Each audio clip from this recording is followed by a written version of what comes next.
Seigneur, na pesio merci pour na tranche partage oyo na bana na yo nzamba mawa. Moment oyo père et simba manayo et kamba manayo. Kolo nazo bebisa o nyonso za miangwa moini satana na nzela ya réseaux sociaux.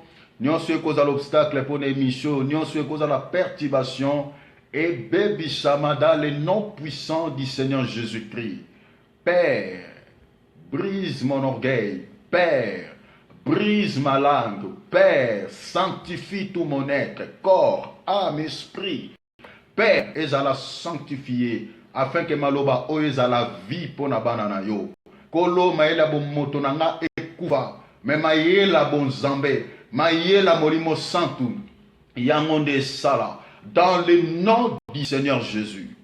Maloba nanga ite kolo parce que na bolukana sepelisa moto. Mais tika oyo lobaka. Ekoki ko consoler, ekoki ko exhorter, ekoki ko édifier, ekoki ko ramener na repentance, et que parole ou ananzambe mwana no moko na mo besoin, ya o yango nde kolo elobama na nzela ya mission oyo.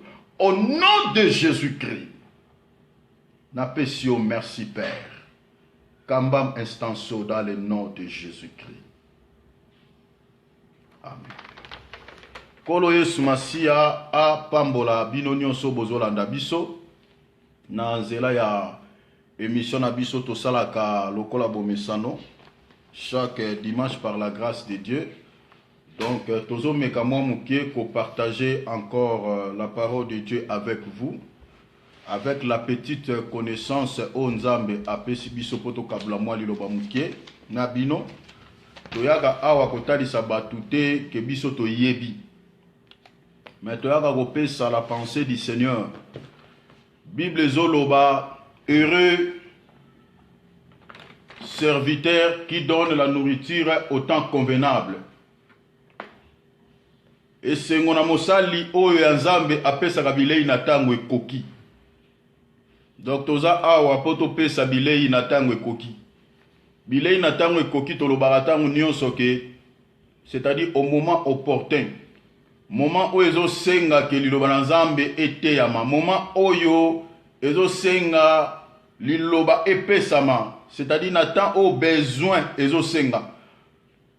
Par rapport ya bilembo nyonso tozomona koya mwana moto ese kokisami, oyo tozomona ba serviteur de Dieu belé baza ko endormi bana na nzambe, na o nyonso za ba distraction mukilo yo, et ça nous fait mal.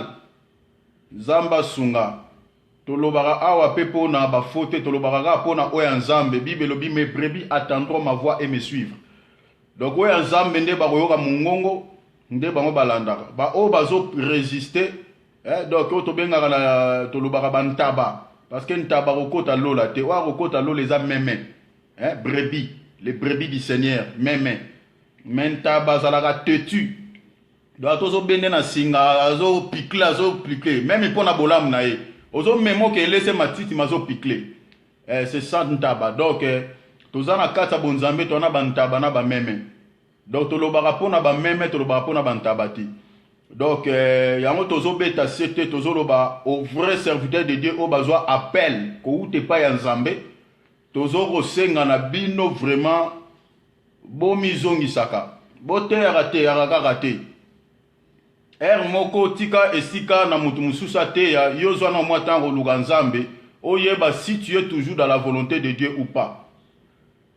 C'est très important parce que ma amnanya loba lelo eza caractérisé na sens wana. Luka koyeba nanu la volonté de Dieu pour na vie na yo pour na musala ozo sala ya nzambe. Na beta rasete na likambo na lobarango maintes fois, na lobarango en maintes reprises que les services auto sala rapona nzambe côté ya kokene ba voyage par-ci par-là na cadre évangile au tien na réseaux sociaux au taba vidéo tani oyo banda ko servir nzambe na ba anniversaire ba serviteur musu ba feta nzamba sala ngolu nzamba sunga. Donc lobara ke yango ekokoti sa serviteur de Dieu lolate. Kenzamba tali paso yo mona ina musala na inongo nyo kwa maki ala lobi ba petit ya kokota kaka. Okota te. Paul et Salobi alobi nazo kwa asijeti nzoto nanga na boyi après avoir prêché la parole nga mona za la rejeter. Toloba tout le temps que possibilité zali otei batulo la quotité. Eza bongo. Makam to lobela lelo ya ngwana. Alors na linga totanga no écrit pour lelo no linga nazala mukuse pour na temps. Nazo linga vraiment nazala mukuse pour na o etali ngonga. Kolo asala grâce. Nazo linga nasala effort na lobo moins d'une heure. Donc Nzambe a salangolu. Nzambe a salangolu. Tozui Marc chapitre 12. Tozotanga Marc chapitre 12. Tobanda à partir à verset 28. Marc chapitre 12e, verset 28. Totangi na kombo na Yesu Masia. Tokosuka na verset 34. C'est une histoire moko ya kitoko. Donc c'est vraiment une belle histoire. Natanga la Bible mais makamzamba laksinga awa donc na sepe nango makasi. Donc tozana Marc chapitre 12, tozo banda partir ya verset 28. La Bible dit ceci. Un des scribes qui les avait entendus discuter, sachant que Jésus avait bien répondu aux Sadducéens, s'approcha et lui demanda: quel est le premier de tous les commandements? Jésus répondit: voici le premier. Écoute, Israël, le Seigneur notre Dieu est l'unique Seigneur. Et tu aimeras le Seigneur ton Dieu. Simba biloko o, parce que tu développer, tu tirer moi leçon spirituelle par rapport à texte autosolobela. Bible lobi, tu aimeras le Seigneur ton Dieu de tout ton cœur, de toute ton âme, de toute ta pensée et de toute ta force. Verset 31, la Bible dit: voici le second. Tu aimeras ton prochain comme toi-même. Voilà second commandement. Il n'y a pas d'autre commandement. Il n'y a pas d'autre commandement plus grand que cela. Ça, c'est la parole du Seigneur. Yoka répond, yoka nino réaction ya scribe. Après avoir le Seigneur pour répondre na question à tunaki, yoka sikoyo réaction ya scribe. Au moment où Seigneur Jésus-Christ est un scribe azolobawa, na souka le Seigneur appuyé à soutenir yé. Aloba ke logo moko. Et logo na ngonde to eza base vraiment ya partage na biso ya lelo.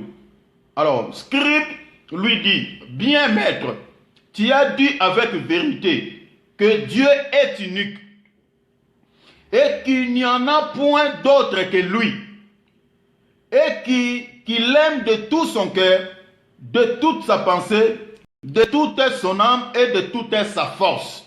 Awa scribe a soutenir kaka penser à Christ. Oh Christ a outi goloba.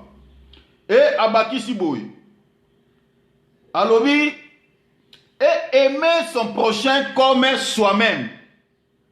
C'est le plus que yokasko awa vraiment nalobi tozo développer ce genre d'abso na réponse à scribe au Christ a sepé la kinango. Yokeloko scribe alobi. Alobi, c'est plus que tous les holocaustes et tous les sacrifices. Donc, aimer Dieu et aimer son prochain, et ça plus que les holocaustes et plus que les sacrifices. Si Christ a lobi boito, na ozonga wana. Christ a lobi boy. Jésus voyait qu'il avait répondu avec intelligence, lui dit: tu n'es pas loin du royaume de Dieu. Et personne n'osa plus lui poser des questions. Dans une émission passée que aimer le Seigneur son Dieu de tout son cœur, de toute son âme, de toute sa force, et veut dire quoi? Parce que il faut l'inganzambe na motema, na molimo na yo, et puis na ba pensée na yo, na makanisi na yo, pe na makasi na yo. Eli kolobani biloko tu batamiana eza par hasard ti. Parce que batumsu batanga la Bible a monelo mot à sauter. Azuka ka aimer Dieu. Non, balobi il faut linga na motema. Pourquoi ba préciser? Il faut pas que sotara ba verset ya moni to lo ba lelo ba doctrine bimi et belé parce que ba te belé ba sala ba biloko ya atangi verset a katindam. Il faut pas couper les versets. Parce que ça n'a pas spécialiste, ça n'a pas sujet à couper les versets. Il ne faut pas couper les versets. Tant un verset, n'engage Bible komami parce que ça utile. Bazo lobela kaka tu aimeras te mais bazo préciser. Il y a précision là-bas.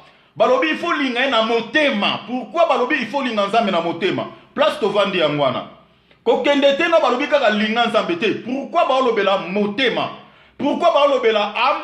Pourquoi balobela pensée? Pourquoi balobela il faut linga nzambe na makasi na yo? Biloko wana tout, il y a toute une explication dans les Écritures. Avant to simba projet, to simba réponse à script. To lobela ki na émission passée que kolinga nzambe na motema parce que Bible lobi que dans Matthieu chapitre 15 quelque part wana Bible zoloba que na motema ya mutu nde mbindo evandaka. Bible lobi que na motema ikobo nde evandaka wana eutaka wana ba vol eutaka na motema adultère eutaka na motema impudicité eutaka na motema makanisa mabe eutaka na motema bosoto nyonso ya biso batu eutaka na motema yango mwitango baloba linga nzambe na motema na yo mobimba tolobaki boye kolinga nzambe eza te nde tolobaka Seigneur je t'aime te nazosambela nazolela mon Dieu Seigneur je t'aime. Je dis oui, tu peux dire ça parce que Dieu est ton père, tu peux dire que Seigneur je t'aime. Mais yango na nute nzambe tanga otalo zolo ba kolinga ka ye yango na nute zolo ba ke yo linga nzambe. To pesa ke kriti o ezolo ba linga nzambe ndenge nini. To lobaki Jean chapitre 14 verset 23 jusqu'au verset 24. Bible lobi boy. Celui qui m'aime il obéit à ma parole, il obéit à ce que je dis. Nalina tanga yango, nalobaki Jean chapitre 14 verset 23. Yo keloko Bible elobi boy. Natangi naza version semer parce que a balobelango kitoko makasi. Jean chapitre 14 verset 23. Yo kaloko Bible elobi. Jésus lui répondit: si quelqu'un m'aime, il obéira à ce que je dis. Omoni. Donc mon toy a lobby que tant Bible lobake tu aimeras le Seigneur ton Dieu de tout ton cœur. Eli kolobake, eli koloba tout simplement obéir na maloba na nzambe. Muto azoko obéir na maloba na nzambe, ye wana ndalinga nzambe.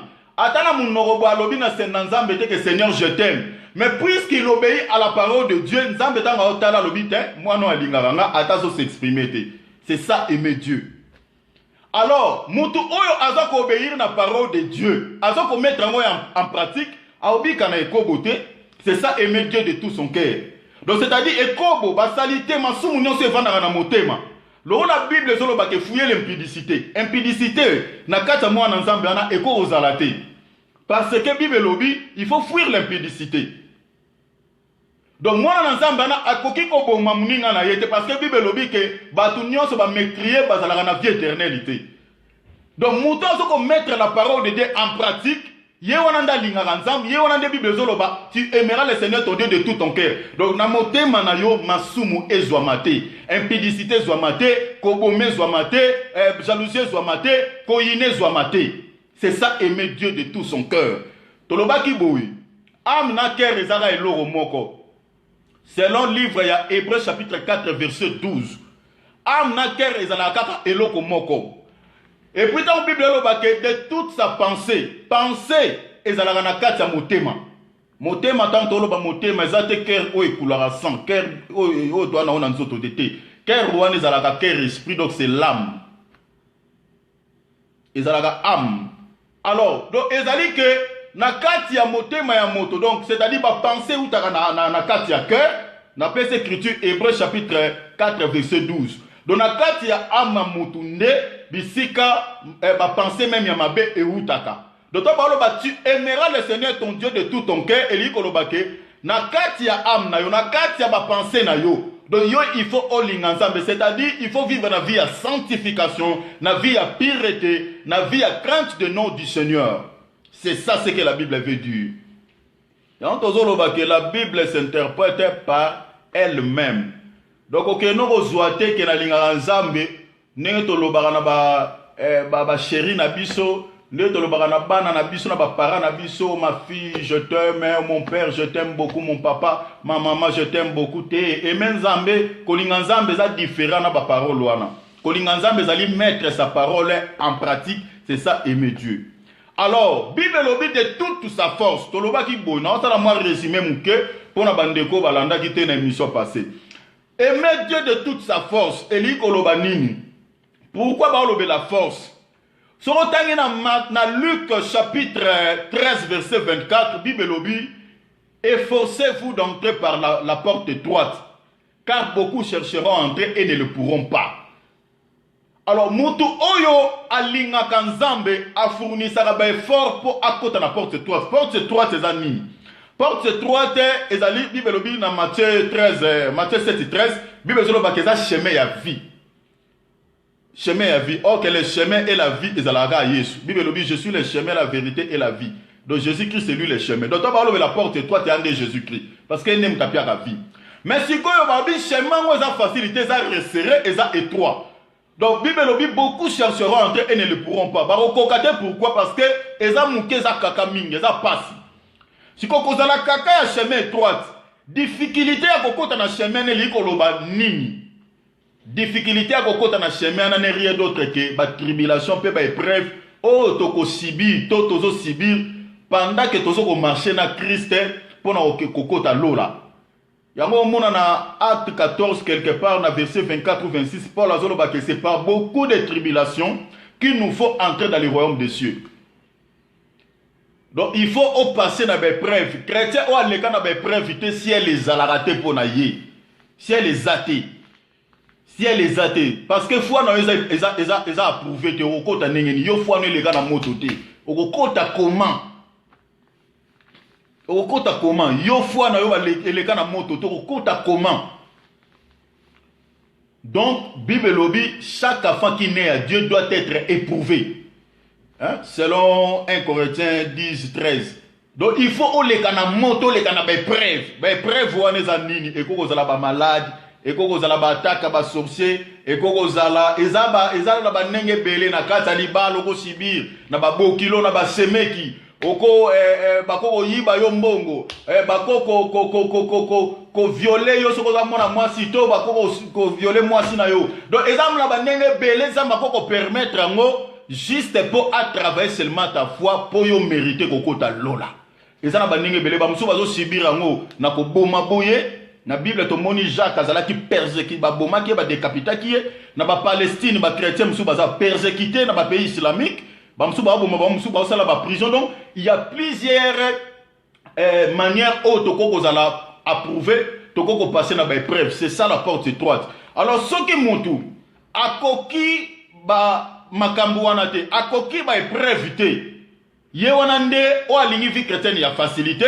C'est-à-dire bah voter loi morobo na bamboka na biso nde ba loi za voter actuellement que loi va voter par exemple le mariage ya mibali babalana mariage homosexuel basi na basi babalana ba mariage lokwa modèle wana sikoyo ba ye ba twana ba ye na église yo certain de Dieu ba bio pambola bango yo boyi balobi non loko telemeli loi il faut ça la prison il faut ndimango soit possibilité ko kimi ezali okimi. Parce que quand on a persécuté dans la ville, il y a la ville. Donc, il y a des église. Okimi. Soit ceux qui ont coquille au Kimate, Bazuyo, Bakangio, ils ont biblique au côté prison. Donc, ils ont des preuves, il faut s'attendre dans mon vie chrétien. Les preuves, ils ont bandé et belé. Ils ont bandé et belé. Chrétien, ou attendre la Nagobang en Zambie. Si vous avez un moment difficile, il faut comprendre que ils ont des preuves en Zambie, les preuves, ils ont école. Oyo nzamba lexara biso pona ko affermir notre foi. Ba ene na biso nyonso ba lekana ko bana ene mo kutu Yesu aleka ina ba preuve. Donc quoi ils a que preuve ma casse pour na Christ. Ozomona. Alors eza chemin eza étroit. Mais si koyo banani oyo bazo se forcer pour ba kota na chemin wana. Eza ba o bazana bolingo ya nzambe. Do ba o ba lingi nzambe. Bible lobi car Dieu ata aimé ata mutu na ye bakata yango. Yesu masia kwa linga mokili ami pesa ki na kwa kufela biso. Donc mutu alingaka azala après même à mourir pour quelqu'un. Na mokilo même quand à la chair to mona mibali mususu ba kufa pour na basi na bango. To ba bomie pour na mwasi na ye. Da lukaka défendre mwasi na ye ba et tourner mabe ba bomie pe. Pour na bolingo to mona ba para mususu ko kufa. Donc para linga sauver mwana na moto ndako eziki. Azui mwana bimisa na fenêtre mwana bika mais moto wana lokwa yazo moya ko bimate ya zika ba mususo ba bika bilonge zika nzoto zika donc atikala na déformation pona bolingo azali nango pona mwana misusu pe ba kufa donc muto alingaka azalaka prêt à se sacrifier même pona muto donc muto alingi nzambe après quelles que soient les épreuves, à quoi céder dans Satan. Quel que soit quand nous avons les kisaye, asa prêt à mourir. Tout le monde va apôtre va koufa à cause parce que va linga qui tellement zambé, va koka ko trahir la vérité et ko linga wane memi ba ontina liwa. Jacques Azala qui décapité parce qu'aboua qui se corrompt, aboua qui compromission, aboya qui Nathan wana batune bande ko kanga ba mu ba boya qui bate évangile à Christ, ba mo ba quel que soit du gré ou de force pour prêcher. Paul ou nous ne parlons pas.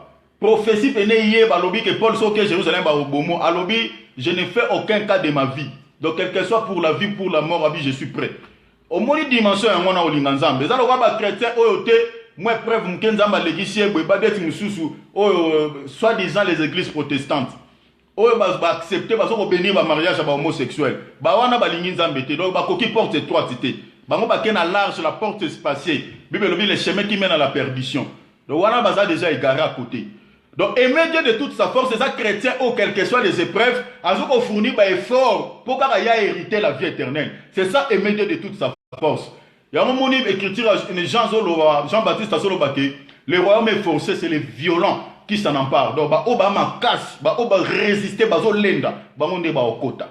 Donc, on est là qui, moi, un petit rappel pour l'émission de ça qui, la fois passée, de Tolobela qui aimait Dieu de tout son cœur, de toute son âme, de toute sa pensée, et de toute sa force. De te moi quelques explications. Tu expliques qu'il peut aimer son prochain comme soi-même, et qui amoureux sans égoïste, amoureux sans hypocrisie. C'est ça, aimer son prochain comme soi-même. Donc soi-même, n'est-ce pas Olingaraten sotono zika, to mabe moure komelo, n'est-ce pas souhaiter même pour la prochaine. Donc il y a aimer son prochain comme soi-même. Donc, aux autres, la titre, noté pour nga tanga mingi, ya tanga tete, aux autres, la yangote. Aux autres, la statut social noté, aux autres, la té, aux autres, la kaba similitude na yote. Mais c'est-à-dire, aux autres, aimer même, oyo baza, na niveau na yote, baza au même pied d'égalité que toi. Donc, c'est-à-dire, aux autres, l'inga moutounio son nenge moko. C'est ça, aimer son prochain comme toi-même. Moi, tous on a simane zate. Mais les autres, on le bail tolobi awata en Christ alobi esili. Escribe alobi boy kolinga nzambe pe kolinga prochain yo eza plus que les holocaustes et les sacrifices. Awa nazo epengle loko mona oloba boy. Nga bo limisa nga pona lobaka na nga vérité. Bo pardonner nga bandeko. Donc nga na kokufa pona vérité. Na terre mutute na élevarande Jésus-Christ. Et je ne le verrai que le Seigneur Jésus-Christ.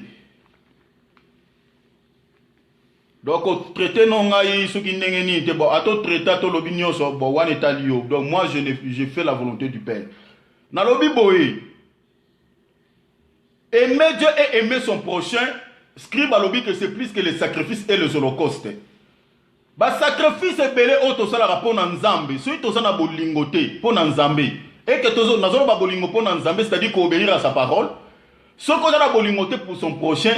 Bah sacrifice si tout ça le rapport en Zambie, et ça nul et rien. Et ça pamba. Au côté non loloté.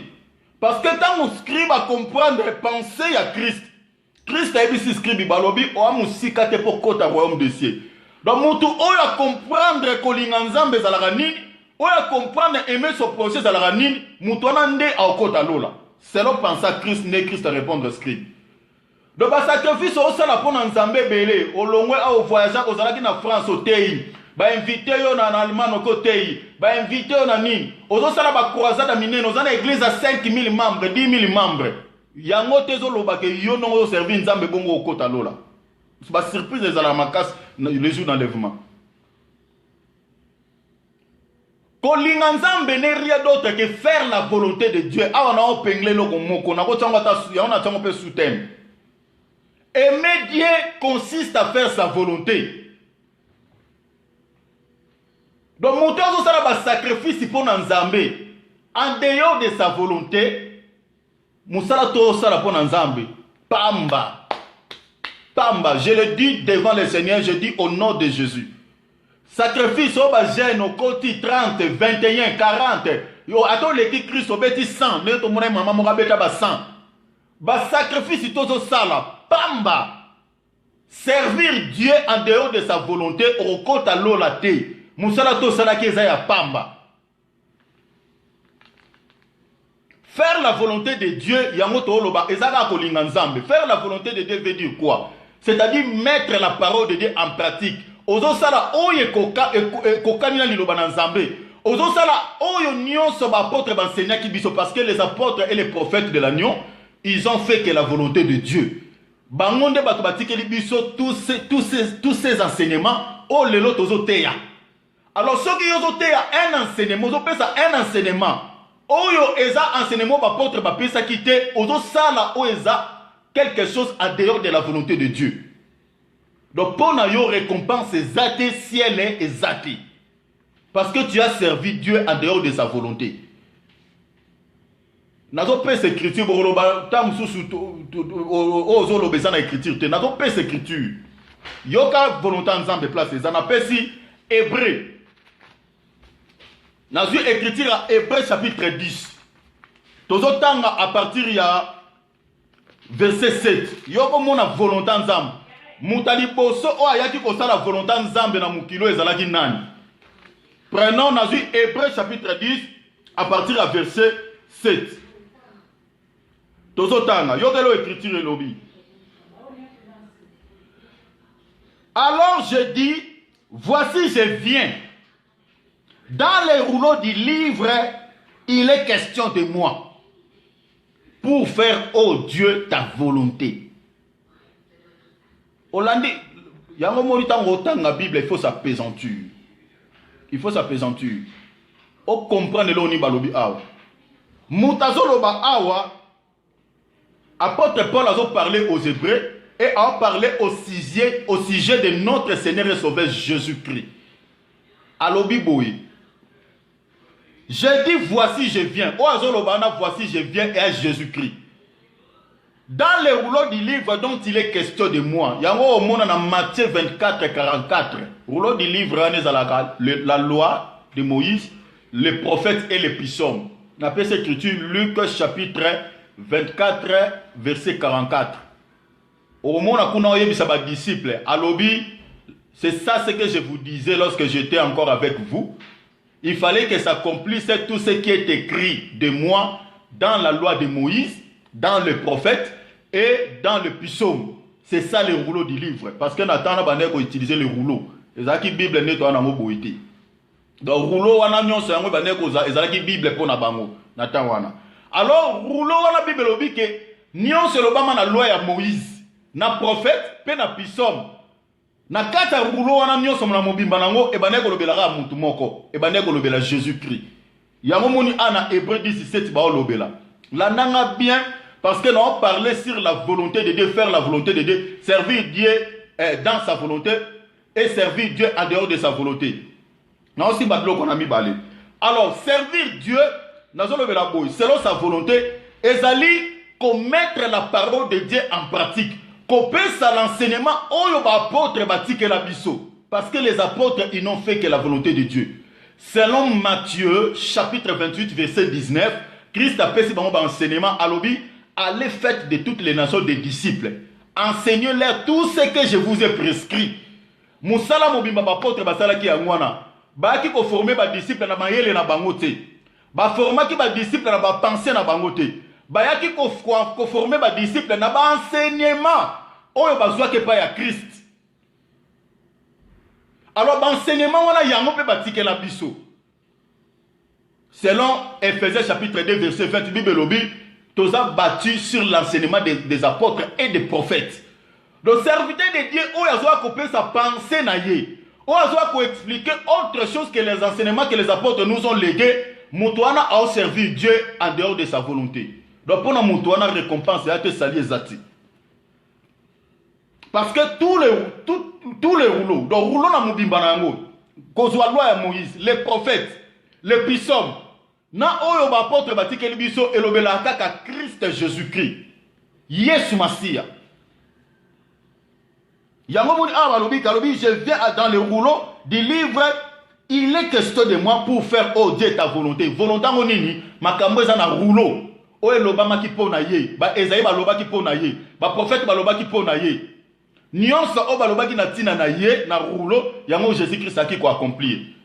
nini balobaki na rouleau eza lobaki ke akobotama bakomema ye comme un agneau qu'on amène à la boucherie bakoboma ye akoloba te eloko moko te yango ekokisama donc aki ko accomplir yango Jésus Christ asalaki na croix balobaki akobotama akozala boye akozala boye akozala boye tout ce que les prophètes ont dit concernant lui yango Jésus Christ asala donc akokisa oyo ezalaki volonté ya Nzambe koya kosala mission kokufa na ekulusu yango ezalaki volonté ya Nzambe oyo ekomamaki na rouleau sikoyo yo ndongo teyaka serviteur de Dieu ntango loba koteyaka il faut vérifier l'enseignement pesaka soki kokami na pensée ya Nzambe selon sa parole soki kokani te ozo servir Dieu en dehors de sa volonté yo moko sali ezate batu opo ozo ko enseigner sali ezate sentiment de cher serviteur de Dieu qu'on servir Dieu selon sa volonté c'est-à-dire aussi enseignement nyonso c'est là toute écriture moko yoka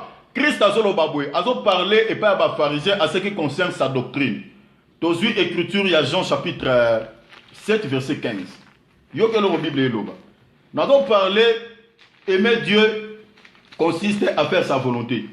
Parce que faire la volonté de Dieu c'est-à-dire celui qui pratique, celui qui met la parole de Dieu en pratique. Donc montonanda azo servir Dieu selon sa volonté. Yo que le Christ azo loba na Jean chapitre parce que na osimba enseignement comme étant doctrine au apôtre Vatique Libiso. Donc Jean chapitre 2 à partir du verset 15. Il y aurait la Bible lobby.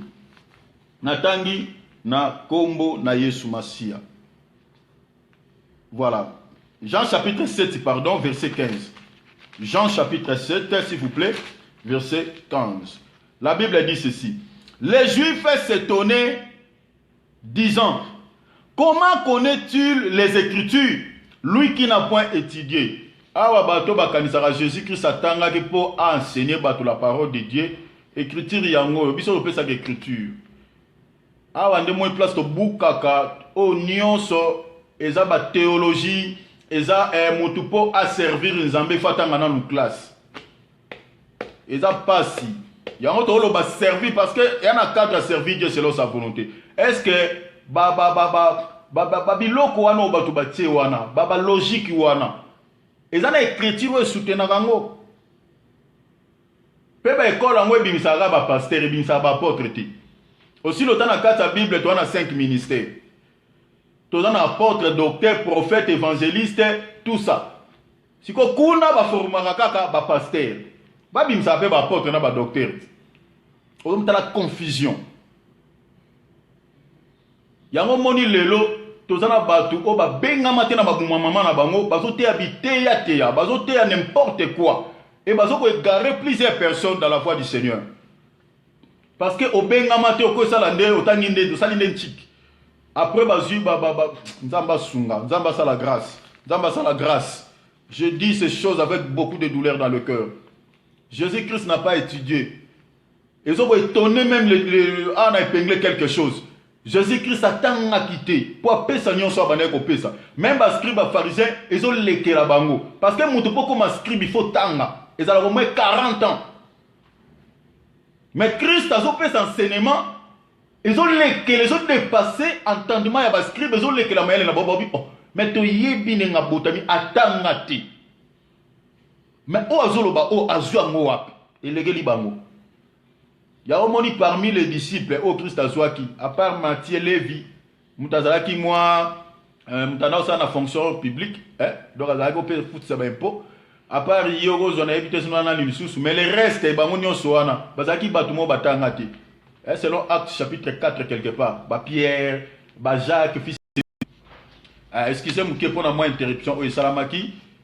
Donc, Nazo Senga la bande de tout, au Bozo Landanga. Parce que je suis en direct. Donc, aux hommes même Pierre, apôtre, tout bazaki na Christ, la plupart des cas batangati. Bazwaki ba formation mon côté dans makam tout ba loba Bible yo, ne totanga Pierre banani tout, eza bazoba. Gloire Seigneur. Donc bato batangati, o to benga le ba illettré, nde ba komeli biso presque yo. Moi une bonne partie ya makambo to na Nouveau Testament pe na ba épître.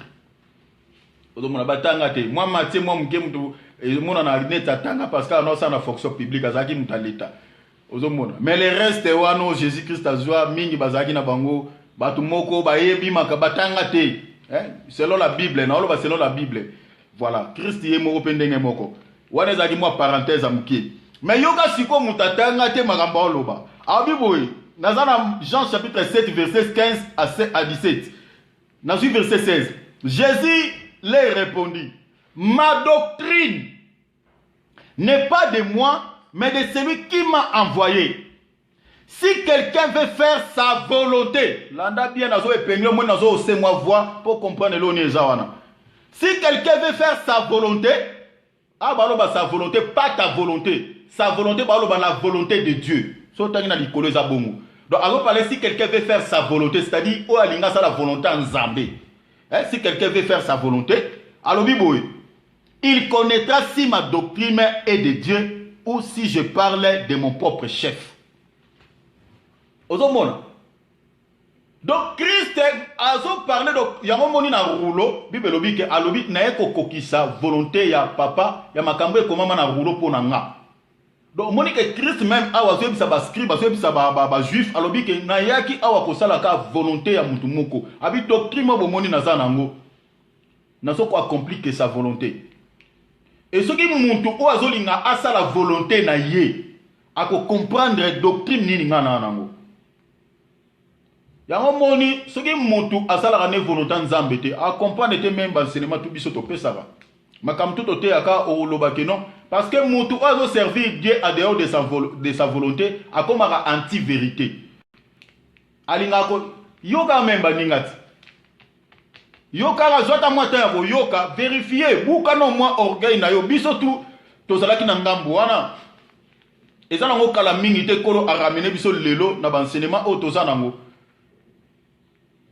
biso tout ozaki na ngambo to baneko percevoir badi offrande ya offrande du prophète to baneko lia yango donc nyonso to sala yango donc makambo ngana lobaka lelo to uti na égarement donc soye merci Seigneur parce que soye so yaki to linga to keta msuli felo ko résister te nazolo bela bana ya papa na lobi ko résister na ote zonga sala volonté nzambe ko lukato te ya kapo otala ka full ozana ngona église ko lukato te ya po o sepelisa batu Luka osa la volonté nzambe. Volonté nzambe na olobake eza doctrine ya Christ. La doctrine n'est rien d'autre que l'ensemble des enseignements des prophètes et des apôtres de l'agneau qui nous ont légués. Yangwana ne doctrine à Christ. Yangwana Christ azoloba awa eza volonté ya papa, volonté ya nzambe yango wana. Si qu'on se servir Dieu en dehors de sa volonté, yomo serviteur de Dieu ciel les athées, batozote ya ciel les athées. Alors, conserver Nzambe en dehors de sa volonté est ani. Conserver Nzambe en dehors de sa volonté, c'est-à-dire, ozo peut sa pensée na yo, ainsi qu'on peut sa pensée à Christ. C'est ça servir Dieu en dehors de sa volonté. Ozo copter biloko ya mokili oyo, ainsi ka ozwa modèle ou ba porte ba tikela biso ya mondo présenter ba na Nzambe, ozo créer ba stratégie, ozo zwa oyo siècle peu des fois ils ont présenté biso pour au prêcher au évangile par rapport à cette occasion, par rapport à cette circonstance. Dès que le 8 mars, combien des églises ont profité de cette occasion pour rassembler les enfants de Dieu? Nzamba Sunga, que le Seigneur Jésus-Christ pardonne avec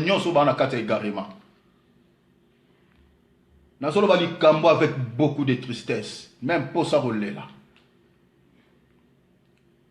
Bana, et ça passe, et ça passe, et ça passe. Atato lobineni. Atato salineni. Ok, zouabiloko oyo mokili. Déjà, origine nanu ya fait wana. Botanga. Betaka na Google, na téléphone na yo wano simbaka. Beta na Google, la fête, tout ça, ne va bien à soki nini.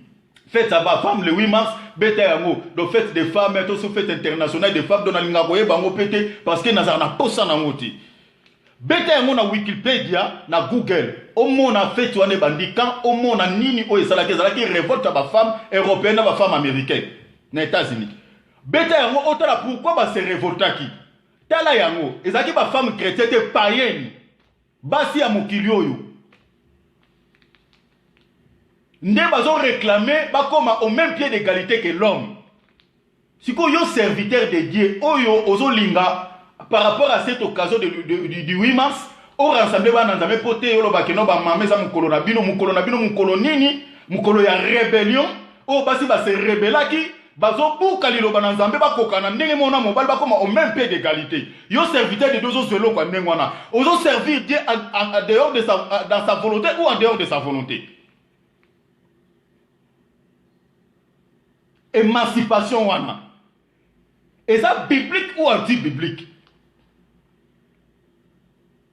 Pour la nini, oh mon Dieu, oh mon Dieu, oh mon Dieu, que le Seigneur nous sauve. Que le Seigneur nous sauve. Que le Seigneur nous sauve. Et ça passe. Et ça passe. Tant que baba vérité o yininga, o linganga te, ato yininga je m'en fous. Je ferai que la volonté de Dieu.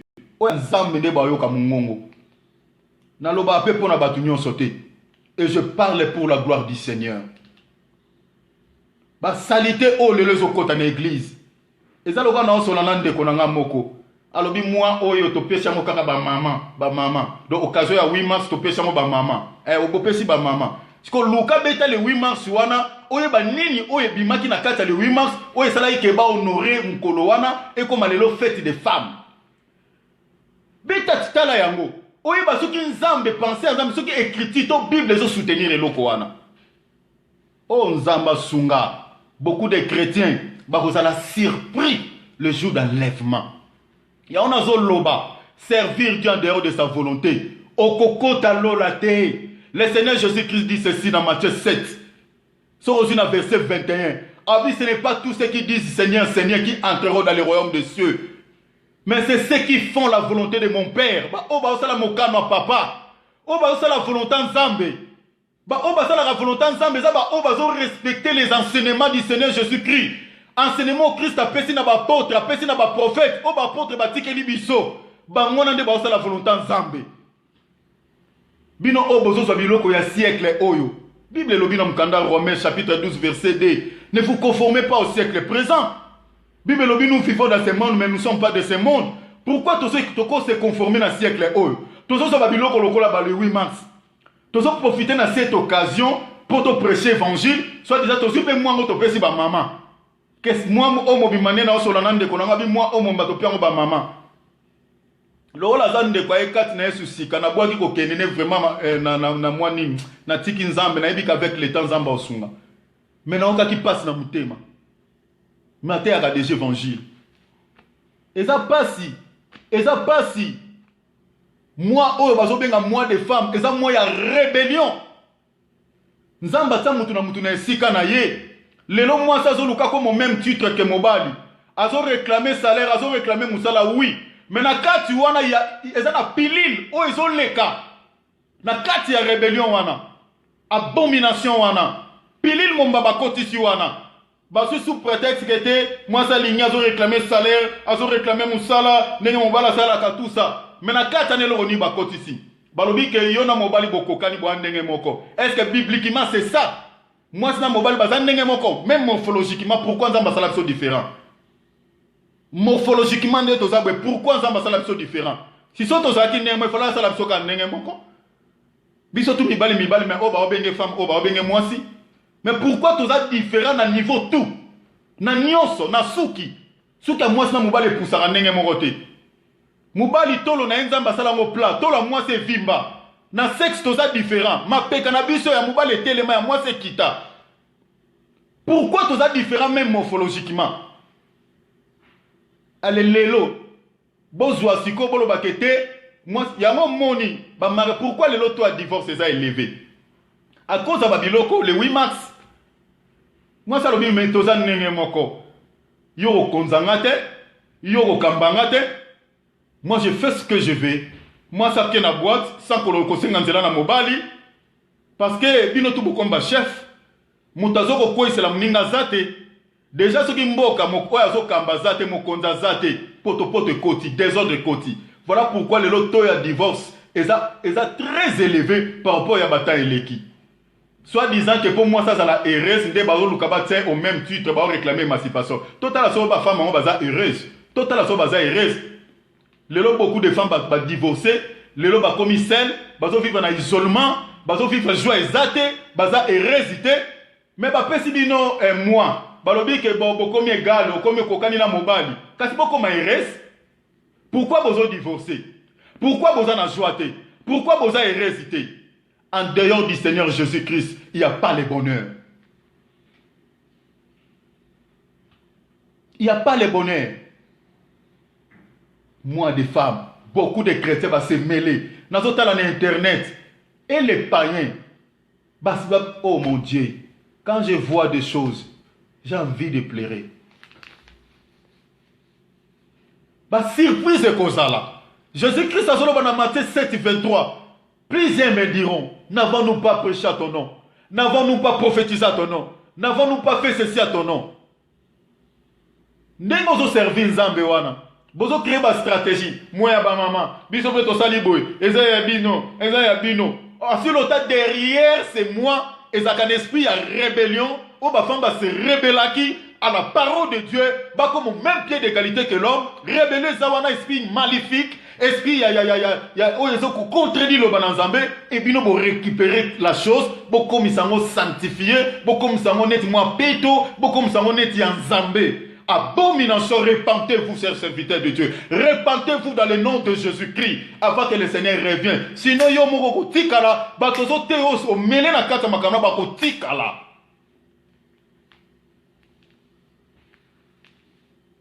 Moi des mamans, moi des femmes. Rébellion. Parce que se révéler dans la parole de Dieu. Bible solo bate que moi si a le même pied d'égalité que l'homme. Bible le binôme Kanda Ephésiens 6. La femme doit être soumise. Moi c'est Seigneur à se soumettre dans mobali. Et ça dit si qu'on zamba place à moi si. Zamba tsa mutu na si kanaye. A te mobala l'homme est le chef de la femme. C'est écrit dans la parole de Dieu. Moi si na mobali bazalaka ndenge mon côté. Bazana niveau mon côté. Et ça,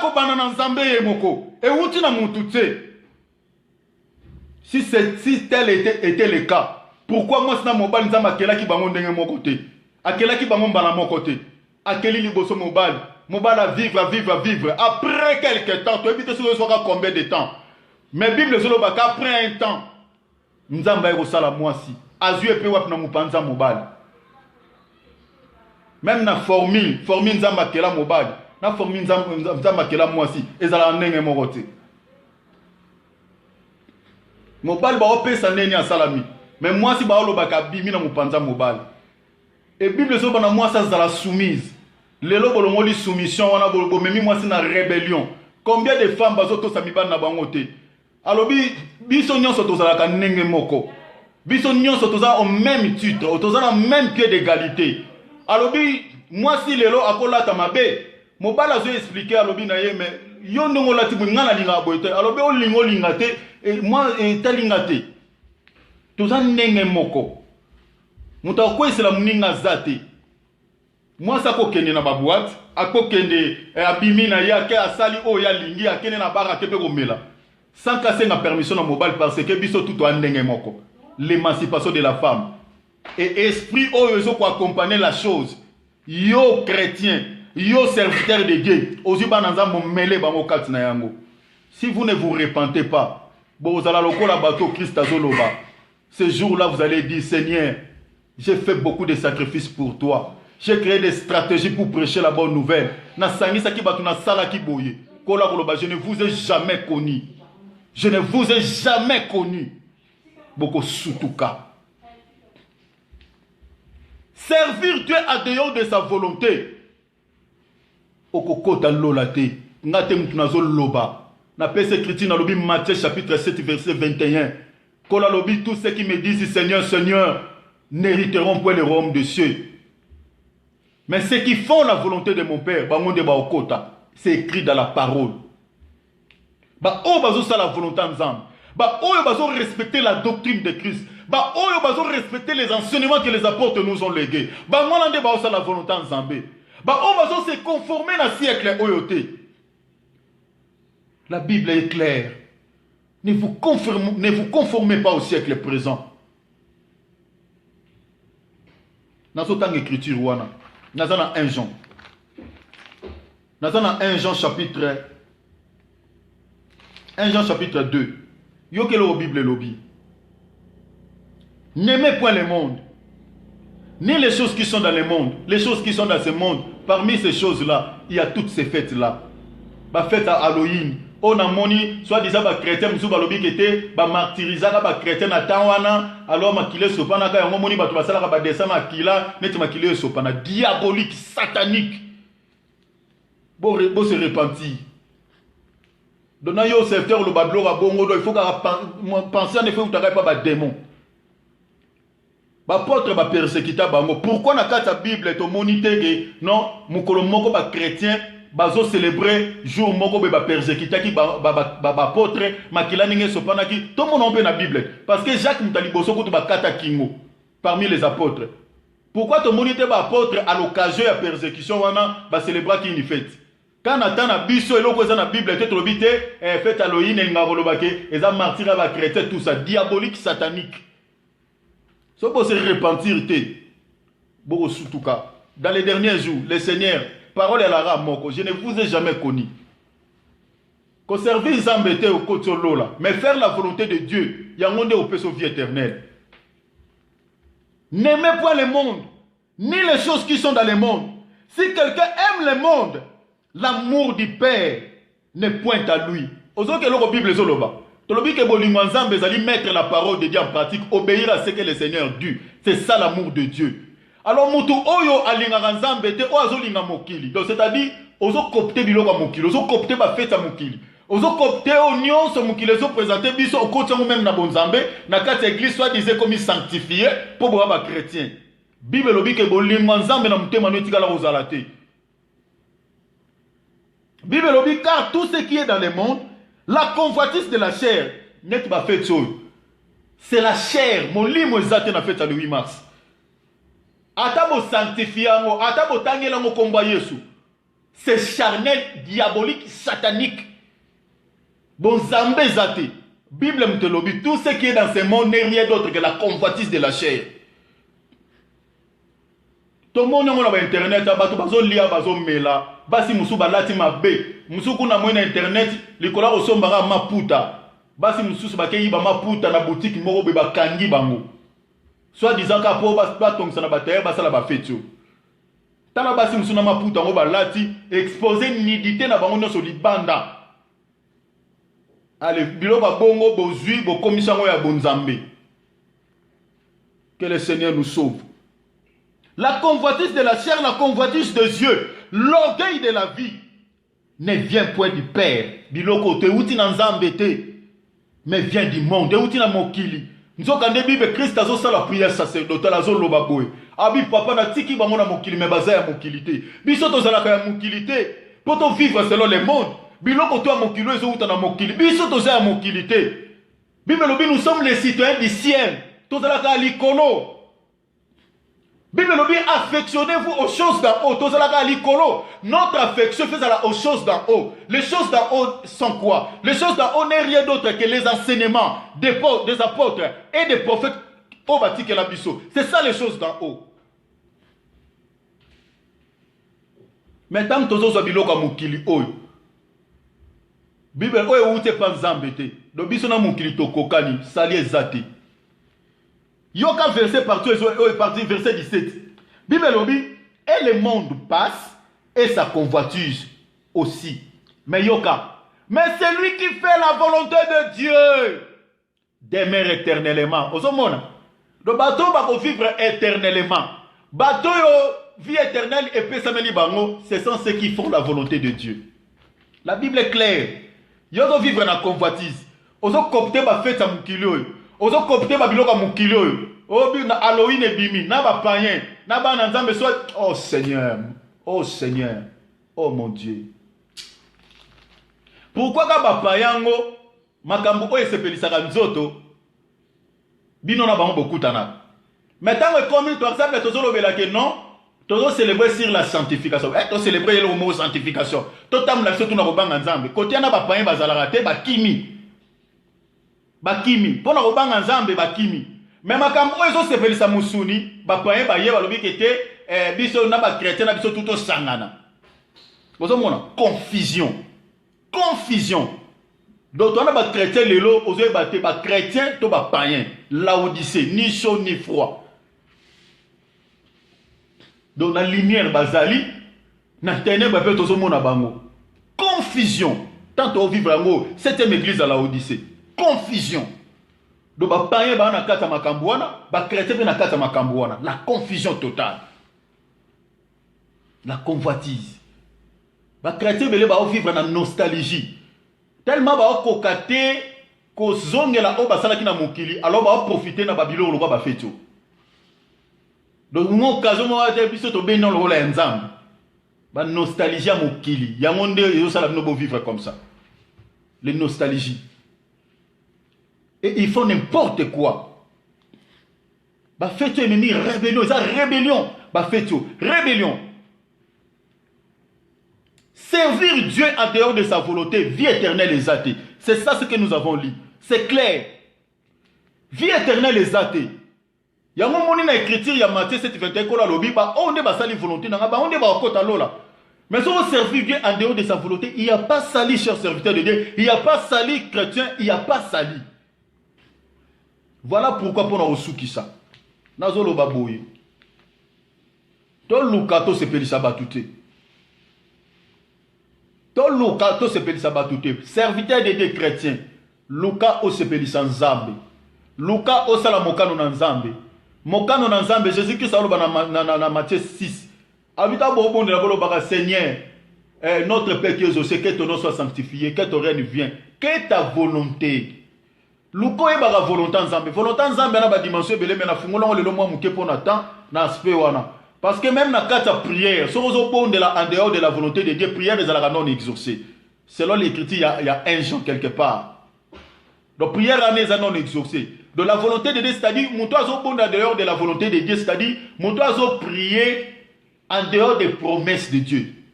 La promesse ensemble les écritures, la parole de Dieu. Par exemple, aux bon de l'Olbi Seigneur, yo lo baki senga ba kopesa yo. Omoni wana mta bon de la selon la volonté de Dieu. Parce qu'il est écrit que demandez l'on vous donnera. Mais au bon de la dame susu nzambe ngai mwana na yo, ngai mwana na yo. Mais ozo simbe écriture ezolo bela yo te ke yo za la mwana na nzambe. Écriture exacte, prière wana za lokozo bon de la en dehors de la volonté de Dieu.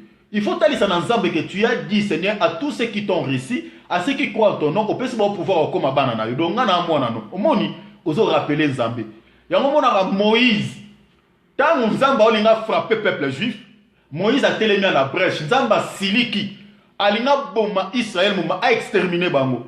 Moïse a rappelé Nzambe malobani, a lobi Seigneur, Bible, yom to lobi na mobe, ko lobi que vous allez la miséricorde, vous allez la compatissant. Au moni. Donc Nzambe akomaka faible na maloba oye moka loba et yango kitaki kanda Nzambe.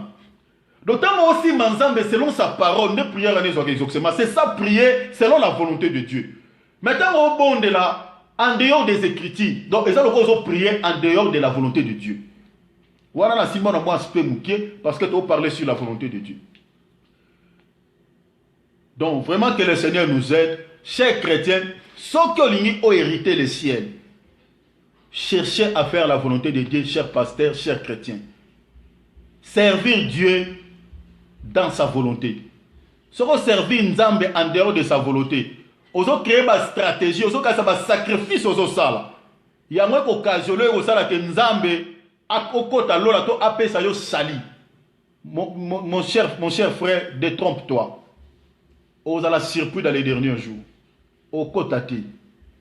Parce que Bible lobi ba nyon sote ba lo ba Seigneur Seigneur nengo ganga gana yaya Yesu azali Nzambe so que zo sala moi dehors de la volonté de Dieu ozo prêcher dehors de la volonté de Dieu ozo sala ba voyage missionnaire dehors de la volonté de Dieu nenge zate na écriture pamba o sala pamba do ba stratégie tozo luka na ba peine tozo mona pasha pamba ya omoni ba to na Bible lo ba ke bangwana nde ba o réclamer Seigneur nyon so nga na sali pona yo na sakoli po na yo na sali boy kola lobi na yeba ki na nganyo sono na osalati donc e ozala kolela yango batu ba ebele ba olela ba ebele ba kolela ta kola e biseta la chemin ezalaki préparé pour na diable Yango la chemin perdu, Shabokende.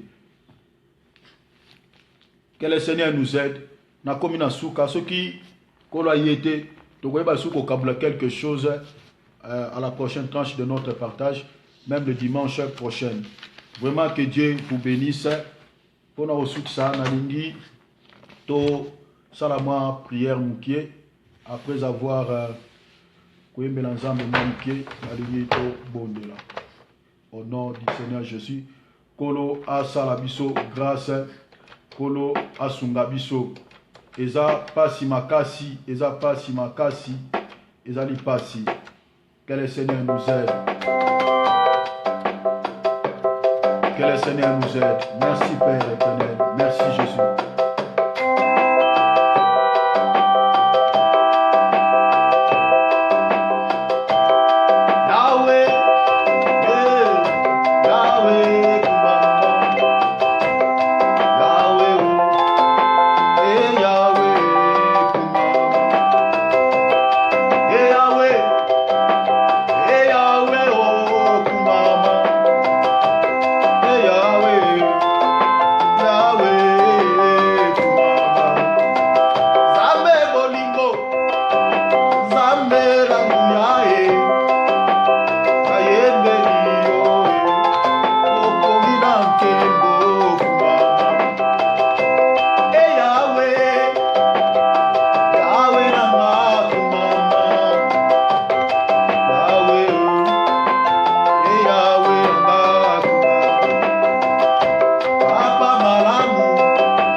Merci Père.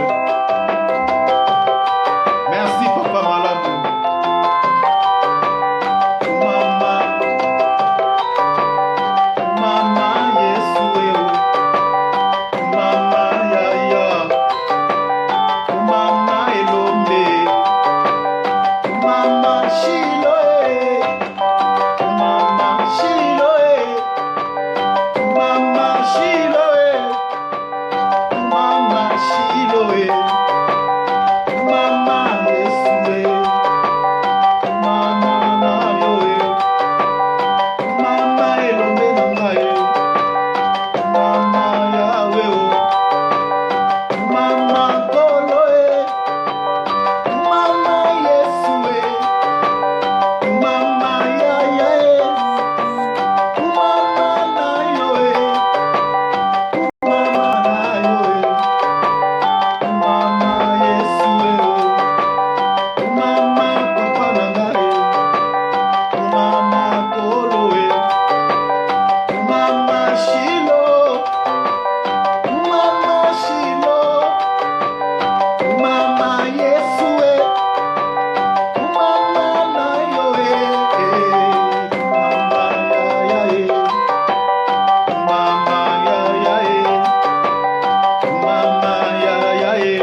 mokano na yo. Tosala oyo nyonso ekomami na makomi yaya. To respecter oyo bapotre batikeli biso. Seigneur, aidez-nous. Sauve-nous au nom de Jésus. Sala biso grâce. Oh Nzambe na ngai.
selon ta grande miséricorde.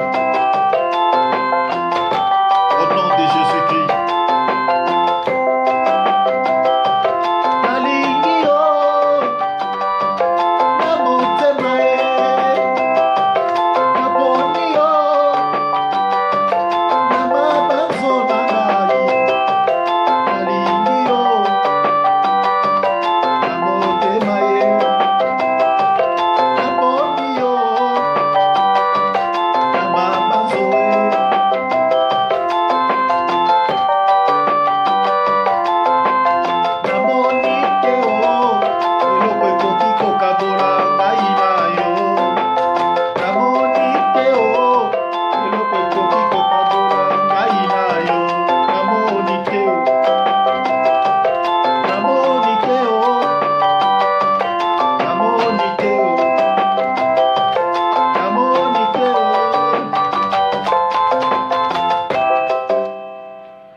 Seigneur de gloire, soit le kumu pour notre tranche à partage yo.